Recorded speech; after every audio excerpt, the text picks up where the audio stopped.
Friends, ഇന്ന് ഞാൻ നല്ലൊരു അടിപൊളി മീൻ കറിയാണ് ഉണ്ടാക്കുന്നത്. അതിന് 2 ടേബിൾ സ്പൂൺ വെളിച്ചെണ്ണ ചൂടാകുമ്പോഴേക്കും 1 ടീസ്പൂൺ കടുക് ഇട്ട് കൊടുക്കാം. കടുകൊക്കെ പൊട്ടി വരുമ്പോഴേക്കും ഒരു മുളക് ഇട്ട് കൊടുക്കാം, വറ്റൽ മുളക്. എന്നിട്ട് ഇഞ്ചി ഒരു 1/2 ഇഞ്ച് വലിപ്പത്തിൽ ഇഞ്ചി എടുക്കുക. 1/2 കിലോ മീനാണ്, ക്ലീൻ ചെയ്തതിന് ശേഷം 1/2 കിലോ മീനാണ് എടുത്തിരിക്കുന്നത്. ഇഞ്ചി ഇട്ട് മൂക്കുമ്പോഴേക്കും വെളുത്തുള്ളി ഒരു 5 അല്ലി വെളുത്തുള്ളി ഇട്ട് കൊടുക്കാം. അതിനോടൊപ്പം ചെറിയ ഉള്ളി ഒരു 20 എണ്ണം, ചെറിയ ഉള്ളി തന്നെ എടുക്കുക. അതുപോലെ അരിഞ്ഞിട്ട് നമുക്ക് ചെറിയ ഉള്ളി വഴറ്റാം.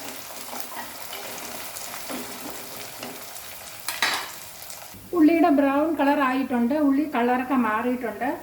അപ്പോൾ ഉള്ളി മൂത്തിട്ടുണ്ട്. അപ്പോൾ നമുക്ക് 1 ടേബിൾ സ്പൂൺ കാശ്മീരി കൂമ്പാരം നമുക്ക് ഇട്ട് കൊടുക്കാം. 1 ടേബിൾ സ്പൂൺ അരയും കൂടി ഇട്ട് കൊടുക്കാം.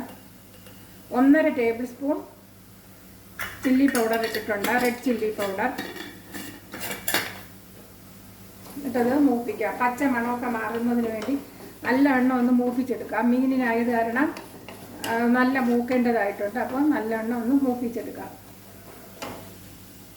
ഉള്ളി മൂത്ത് കഴിഞ്ഞാൽ മാത്രമേ മുളകിടാവൂ, അല്ലെങ്കിൽ മുളക് മൂക്കത്തില്ല, അതിൻ്റെ വെള്ളം പിടിക്കും, അല്ലെങ്കിൽ ടേസ്റ്റും കാണത്തില്ല. അപ്പോൾ ഉള്ളി മൂത്തപ്പോഴാണ് ഞാൻ ഇത് ഇട്ട് കൊടുത്തത്. ഉള്ളിയുടെ കളർ മാറിയപ്പോൾ ഇട്ട് കൊടുത്തതാണ്. ഇനി ചൂട് കുറച്ച് വെച്ചു. നേരത്തെ ഹൈ ഫ്ലെയിമിലാണ് ചെറിയ ബർണറിൽ വെച്ചിരുന്നത്.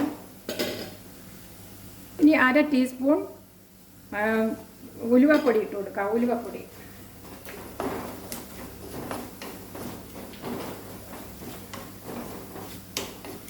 ഫ്ലെയിം കുറച്ച് തന്നെ വയ്ക്കുക.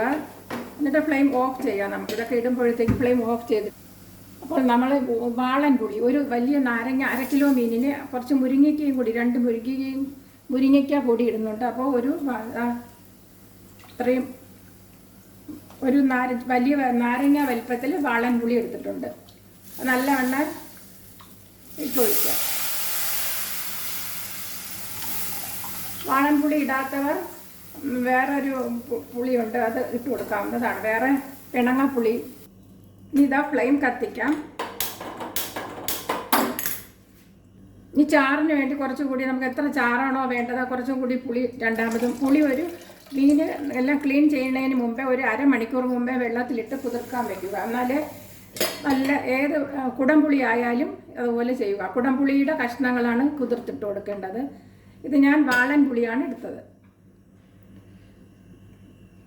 മഞ്ഞൾപ്പൊടി ഒരു 1/2 ടീസ്പൂൺ ഇട്ട് കൊടുക്കാം. ഉപ്പ് 1 ടീസ്പൂൺ ഇടാം. എന്നിട്ടൊന്ന് കലക്കി കൊടുക്കാം. ഫ്ലെയിം ഹൈ ഫ്ലെയിമിലാണ് വെച്ചിരിക്കുന്നത്.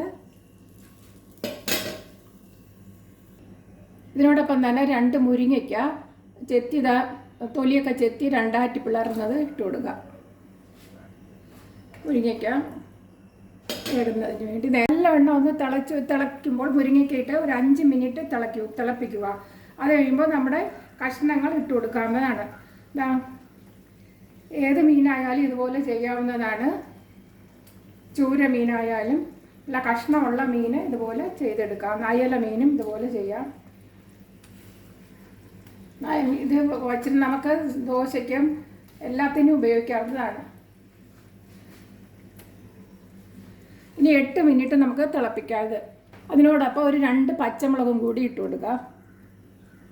ഇനി ഉപ്പ് കുറവായത് കാരണം ഒരു 1/2 ടീസ്പൂൺ കൂടി ഉപ്പിടാം. ഉപ്പ് നോക്കിയിട്ട് എത്ര ഇടണമെന്ന് നോക്കാം. കഷ്ണമൊക്കെ മുങ്ങിക്കിടക്കത്ത രീതിയിൽ വെച്ചതിന് ശേഷം അടച്ചു വെച്ച് ഒരു 8 മിനിറ്റ് ഹൈ ഫ്ലെയിമിൽ വയ്ക്കാം.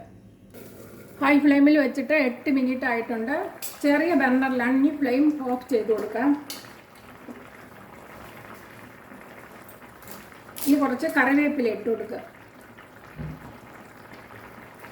ഇപ്പോൾ ഇളക്കാനൊന്നും പോകരുത്. അതിൻ്റെ ചൂടിലിരുന്ന് തിളച്ചുകൊണ്ടിരിക്കുകയാണ്. ഒരു 5-10 മിനിറ്റ് കഴിഞ്ഞതിന് ശേഷം നമുക്ക് എടുത്ത് ഉപയോഗിക്കാവുന്നതാണ്. ഇതുപോലെ ഒരു കറി ഉണ്ടെങ്കിൽ ഇത് ഒരാഴ്ച ഇരുന്നാലും ചീത്താകാതെ അങ്ങനെ ഇരുന്നോളും. ഫ്രിഡ്ജിൽ സൂക്ഷിക്കുക. എല്ലാവർക്കും എല്ലാവിധ നന്മ ഐശ്വര്യം ഉണ്ടാകാകട്ടെ. നല്ല മണവും വന്നിട്ടുണ്ട്. എൻ്റെ ഈ ചാനൽ ഇഷ്ടപ്പെടുകയാണെങ്കിൽ പ്ലീസ് സബ്സ്ക്രൈബ് ചെയ്യുക. സബ്സ്ക്രൈബ് ചെയ്യാത്തവർ ബൈ എന്ന്.